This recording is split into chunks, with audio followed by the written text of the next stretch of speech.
Hello guys, I am Mohit Singh from IIT Roorkee and today is the last topic of our lecture series Some Basic Concept of Chemistry.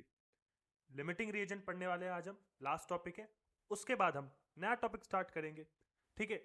तो limiting reagent का मैंने थोड़ा idea आपको already दे रखा है पिछली classes में, but आज हम इसको डिटेल में पढ़ेंगे। तो देखो, लिमिटिंग रिएजेंट होता क्या है? लिमिटिंग रिएजेंट होता है बेसिकली ऐसा रिएक्टेंट जो केमिकल रिएक्शन में पूरी तरह कंज्यूम हो जाता है। समझ में आया? ऐसा रिएक्टेंट जो पूरी तरह केमिकल रिएक्शन में कंज्यूम हो जाता है। तो डेफिनेशन लिखते हैं इसकी। What is a limiting reagent? It is a reactant which gets completely consumed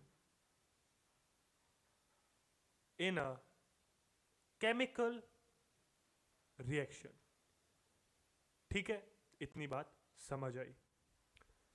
और क्या होता है लिमिटिंग रिएजेंट? और भी कुछ उसकी डेफिनेशन है। ये ऐसा रिएक्टेंट है जो कि प्रोडक्ट की क्वांटिटी भी डिसाइड करता है।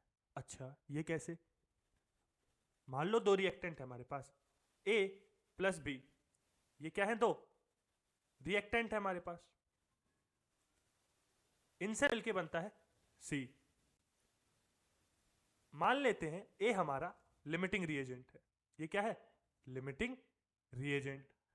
अगर ये लिमिटिंग रिएजेंट है तो ये कंज्यूम हो जाएगा, बी जो है वो बचा रहेगा। जितना भी बचा रहेगा वो हमें नहीं पता, अभी जब रिएक्शन दी होंगी तब हम पता लगा लेंगे। लेकिन अभी मान लेते हैं कि ए टोटली कंज्यूम हो जाएगा, बी का कुछ पार्ट बचेगा। तो डिसाइड कौन कर रहा है कि सी कितना बनेगा? ऑब्वियसली ए ही तो डिसाइड कर रहा है, क्योंकि ये कंज्यूम हो रहा है, ये सारा का सारा कंज्यूम हो जा रहा है।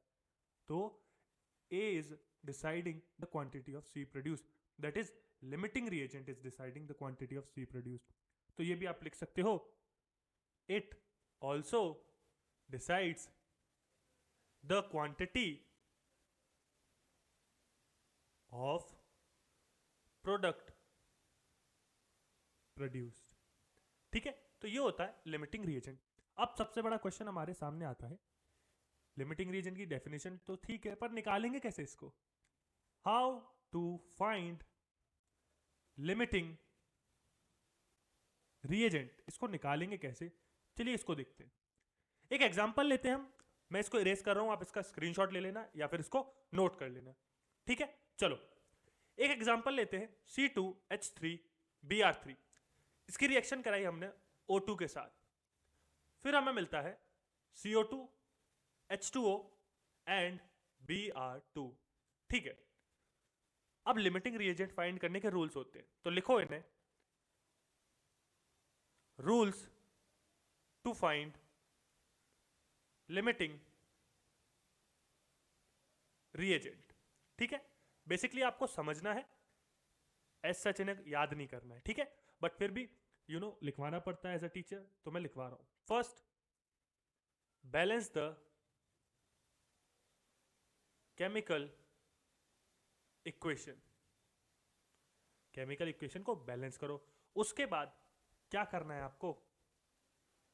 स्टोइशियोमेट्रिक कोफिशिएंट आपको मिल जाएंगे। कैसे?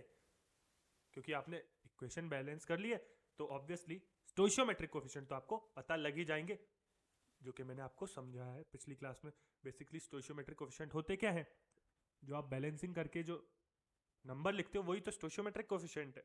ठीक है, उसके बाद आपको क्या करना है? Moles of reactant divided by स्टोइशियोमेट्रिक coefficient. और जिस रिएक्टेंट की ये वैल्यू कम आती है वो लिमिटिंग रिएजेंट होता है। क्या बोला मैंने? Moles of reactant divided by स्टोइशियोमेट्रिक coefficient. जिस रिएक्टेंट की ये वैल्यू कम आती है वो हो जाता है लिमिटिंग रिएजेंट। होपफुली ये समझ आ गया होगा। अच्छा, चलो इस एग्जांपल पे वापस आते हैं। C2H3Br3 के हम मान लेते 79.6 ग्राम हमने लिए हैं, O2 के हमने 49.4 ग्राम लिए हैं। क्वेश्चन में बोला है, question number 1, find the limiting reagent. दोनों रिएक्टेंट में से लिमिटिंग रिएजेंट कौन सा है। Question 2, find the number of moles of CO2 formed. ठीक है, तो CO2 के कितने मोल फॉर्म हुए ये भी हमें निकालना है।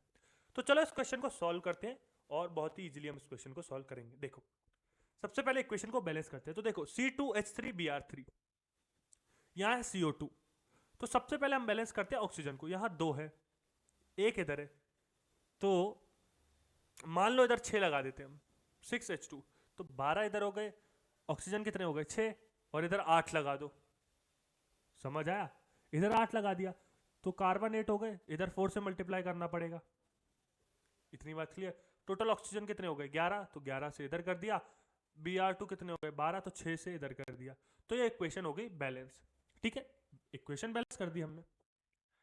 अब हमें स्टोइशियोमेट्रिक कोएफिशिएंट भी पता लग गए। C2H3Br3 का कितना है 4, ये क्या है स्टोइशियोमेट्रिक कोएफिशिएंट। 11 किसका है ऑक्सीजन का। अब हमें क्या निकालना है, देखो मोल्स निकालना है रिएक्टेंट के। तो C2H3Br3 के मोल्स निकालने के लिए हमें उसका मोलर मास निकालना होगा। वो कितना होगा, मोलर मास ऑफ C2H3Br3। तो कार्बन का 12 होता है, तो 2 है तो 24, प्लस हाइड्रोजन का 1, 3 हाइड्रोजन है 3, प्लस ब्रोमीन का अप्रोक्सीमेट 81 मान लेते हैं। तो 81 into 3 is 243, 243 plus 27 would be 270, that is your gram per mole. समझ आ गया। सिमिलरली O2 का निकाल लेंगे हम। Molar mass of O2 would be 32 gram per मोल। ठीक है, अब चलो मोल्स निकालते हैं। 79.6 डिवाइड बाय 270, 49.4 डिवाइड बाय 32। तो अप्रोक्सीमेट वैल्यू ले रहा हूं मैं, कितनी होगी 0.254 होगा। फिर कितना बचा 25.6 बचा, 25.6 बचा तो 8 मान लेते। तो 0.28 मोल्स हो गए किसके C2H3Br3 के। 49.4 डिवाइड बाय 32 वुड बी 1.17 हुआ, 5 मान लो, 1.56 कुछ मान लो, 1.56 मोल्स इसके मान लो। ठीक है, तो हमारे पास पता लग गया moles of C2H3Br3 0.28, moles of O2 1.56। अब क्या करना है, स्टोइशियोमेट्रिक कोएफिशिएंट से डिवाइड करना है। तो 0.28 divide by 4 and 1.56 divide by 11, तो ये वैल्यू आएगी 0.07, ये वैल्यू आएगी 0.1, 4 बचेगा 418, ये आएगी। ठीक है, 0.1418, क्योंकि कर सकते हो तो इजी है।